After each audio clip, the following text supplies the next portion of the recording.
I'm Peter, and in this short video I'm going to show you how to ideally set up your workstation at home. Initially I'm going to show you how to set up your classical setup with your desktop, okay? And then towards the end of the actual video I'll show you how you can incorporate your laptop into a workstation like so. So a few of the things that we're going to talk about will be how to set up your chair, the computer desk, your keyboard and mouse, and of course the display screen. And finally then we'll talk a little bit about the environment that you're actually working in. So first of all, your display screen. Now, most display screens that you're going to buy in your local computer store will be of a very high grade quality. They don't glare, but do check that in your room when you set it up that you don't get any glare from lights or from the sunshine outside, because that will cause strain in your eyes. Okay? The other things you'll be looking at will be the brightness and the contrast buttons along the base here of the actual display. That's a personal setting that you really would set up yourself depending on your own eyesight, and pretty much after just adjusting those a few times you will find the best, most comfortable setting for you yourselves. Key thing here is that you do not want to get eye strain. If you start getting headaches, that's a telltale sign that something is not quite correct. So key thing that we have to look at then after that is the positioning of your actual display screen. I'll talk about the table a little bit later, but pretty much for now you need to have your display screen pretty much in the corner of the orientation of the table, and you can see here where the two walls are coming together nicely in the corner there. Now the distance that the display screen needs to be is pretty much, when you're sitting inside, an arm's length away. Okay, that's a very good rule of thumb to actually use. So you don't want it too close to you, and then again, obviously you don't want it too far away as well. Now, looking at the height of this, you must have a height adjustable display screen. Some of them that you purchase won't. Ideally do try and purchase a height adjustable one, and also one that is tiltable. Okay?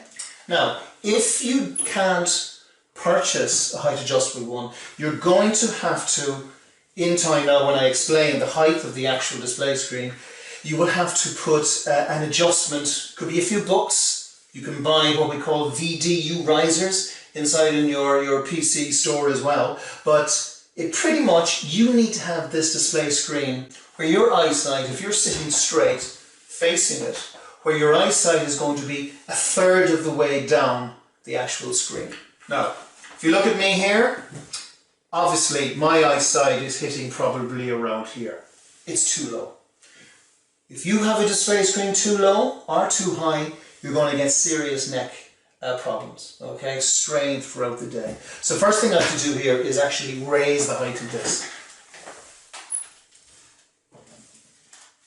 Okay, and I'll just have a look at that and see how we're fixed. Okay, so I'm sitting here, my eyesight, yeah, that's pretty much it. So that is your setup. First thing you need to do with your actual display screen. So the next thing you need to consider is your actual chair that you're sitting in.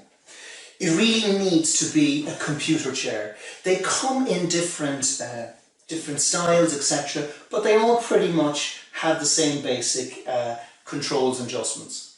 Key thing is that if you don't use a computer chair and you use something from your kitchen or from another part of your house, a chair from another part of your house, you're going to run into problems with ergonomic strains and stresses in your body. So let's have a look at this chair. Key thing you need to look at first is that everything really must to be in a right angle.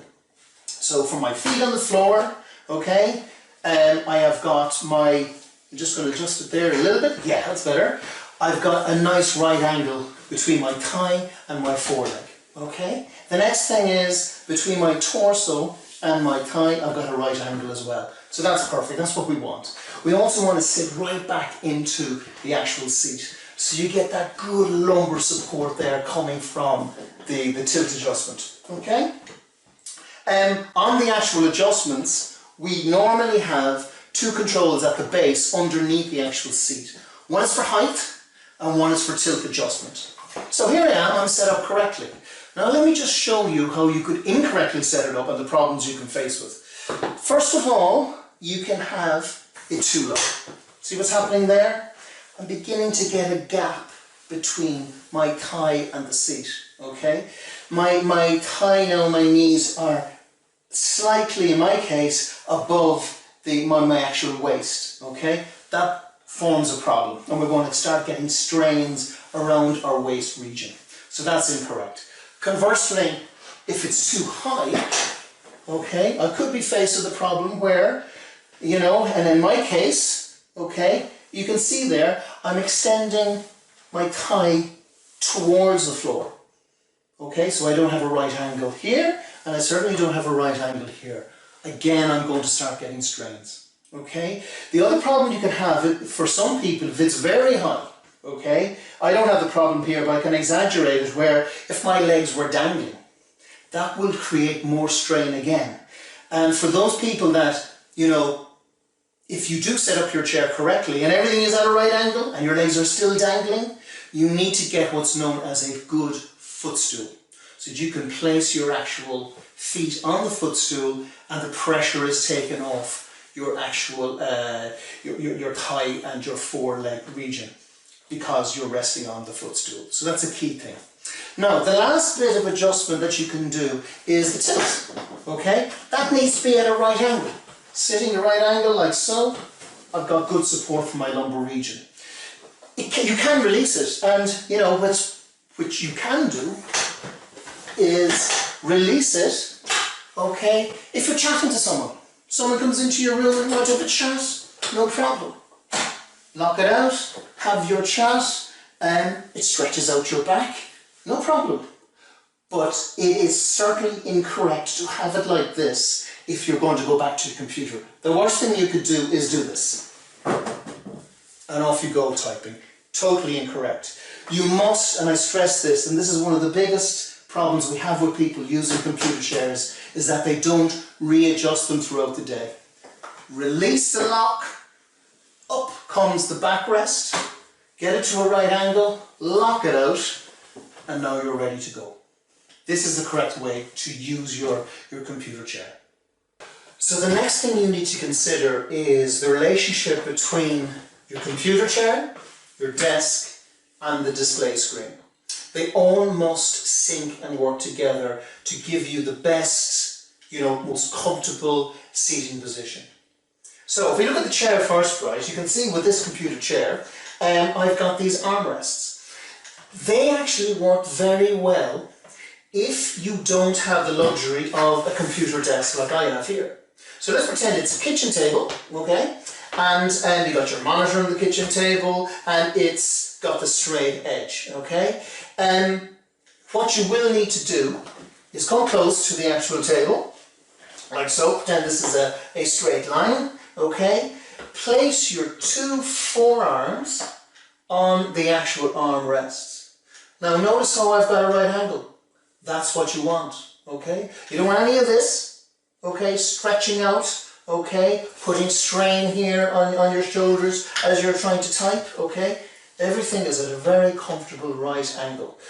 What that right angle is doing for you when you're supporting it on the actual armrest is that it's taking away any strain from the shoulder region, okay? So that's the key thing. Very effective, you know, use of your armrests, and that's why they are there actually.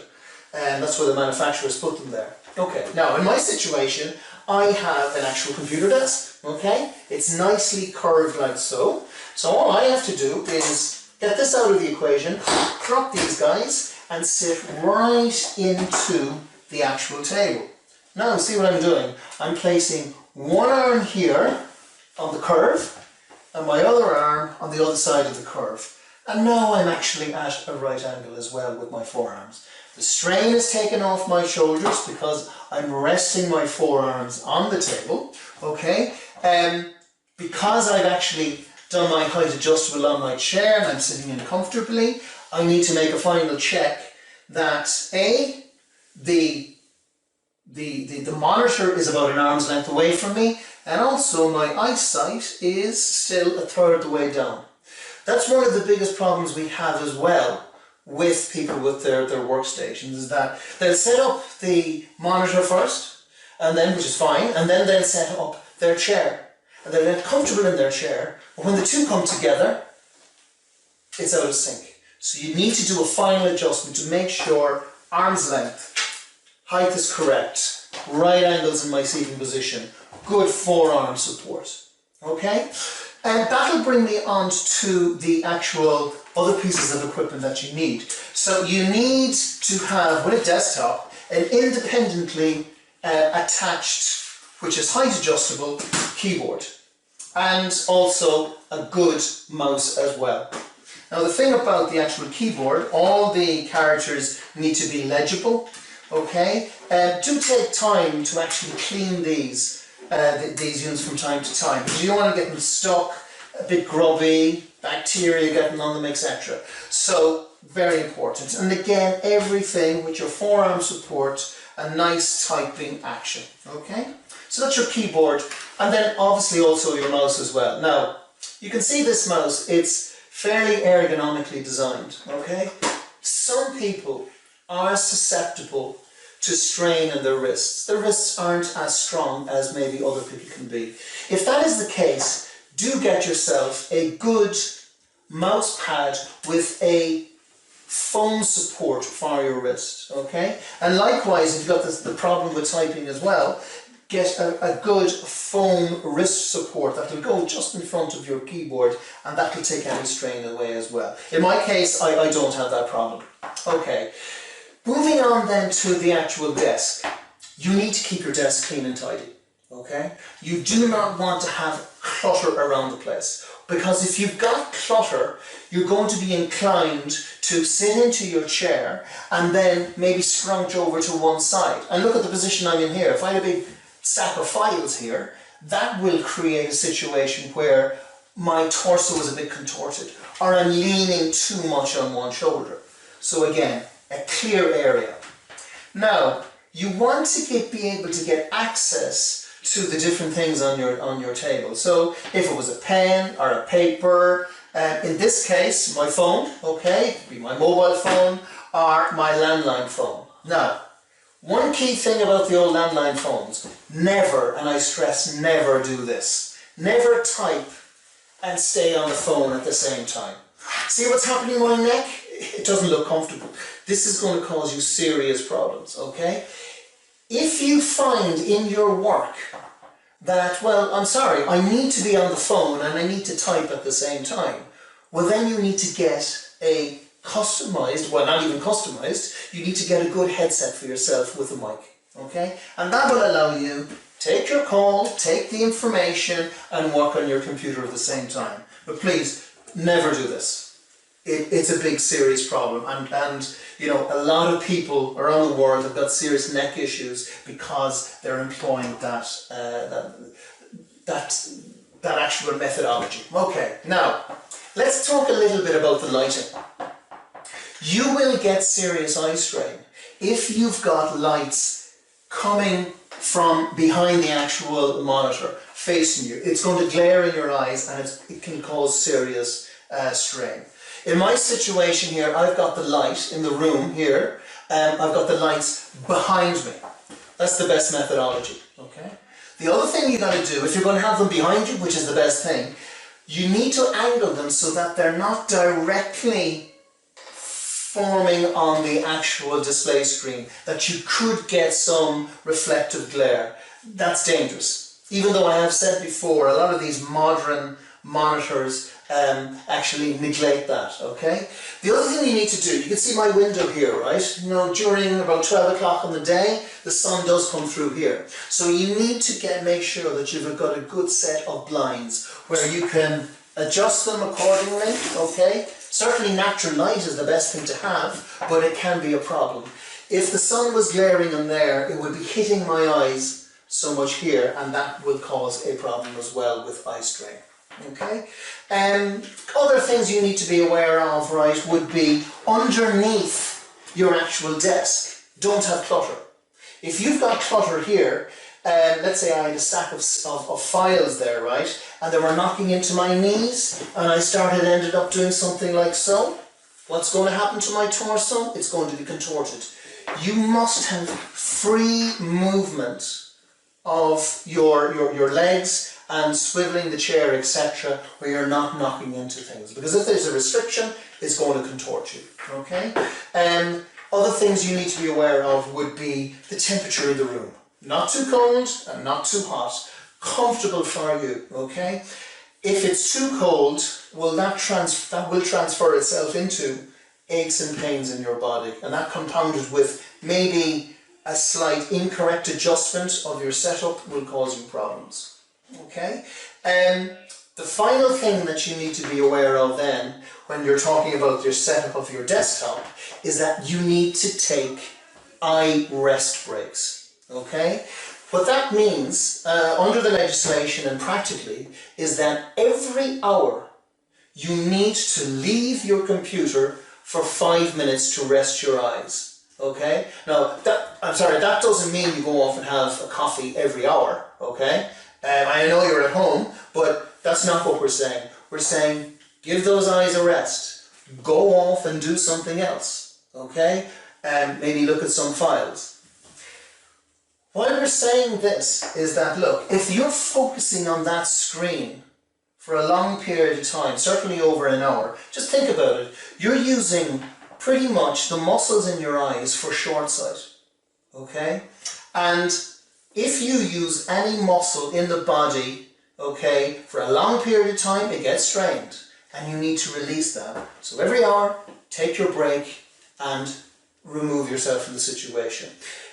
The other thing you can do as well to help yourself is to do what's known as eye exercises. Okay, and that means is that in your break, focus on something that is more than 8 feet away.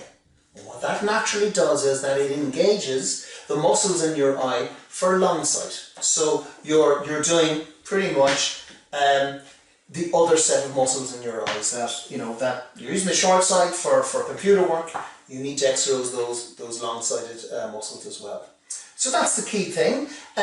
So what I'm going to do now is just show you, for some of you that might actually be using a laptop at home, and how you can incorporate that into your actual workstation setting. Right, so some of you might be faced with this problem whereby you don't have a desktop, okay, and you're using your own laptop or your laptop from work, and now it's in your home environment. The problem we have with laptops is that they're not designed to be working on, okay, for certainly an 8-hour period. They're for small bit of work, half an hour here, an hour there, etc. Okay, so just look fundamentally at what the problem is. So I'm sitting in my chair set up correctly, my desk is okay, and then I want to go typing on my computer. So here I go. Now, what is the problem? Well, the key problem is I'm looking down the whole time because I need to look at the screen. The screen is not up at a level where I need to be. So if I do that consistently over an 8-hour period, I am going to be in agony with my neck. Okay, so we need to solve the problem. What you'll need to do is you'll need to purchase one of these guys, a good display screen, independent display screen. And with an HDMI cable, okay, you'll plug it into your actual laptop, okay, and the display will come up on the independent screen, okay. So now we have the image at a right height on our independent screen, and I'm good to go, and my neck muscles are okay now. Some of us, and I include myself in this, we don't like having the same screen in front of us. So I've got it here on the laptop and I've also got it here. So it can be a little bit annoying. What you can do in that situation, gently push your screen down and you can do an adjustment in your laptop to cancel the image here and just have it there. Okay, that's one way of doing it. And if you do that, you're good to go as well. Me personally, I've gone to another set, okay, and I like to just take the laptop out of the equation totally. So what I do, or have done rather, I've bought an independent keyboard, okay, with a USB adapter. So what that happens here is I'll take this and I'll place it into a USB port here, and now my keyboard action will be governed by this, and also the mouse actually comes with this keyboard as well. So very simply, I'll get the laptop out of the way and reposition my keyboard with my mouse, and I'm pretty much in the situation where as if I have a desktop, and off I go. So it works away quite effectively. So that brings us to the end of the short video. I hope you've enjoyed it. I hope you found it very informative. I do guarantee you, if you do these simple changes to your workstation at home, you will be injury free. Okay?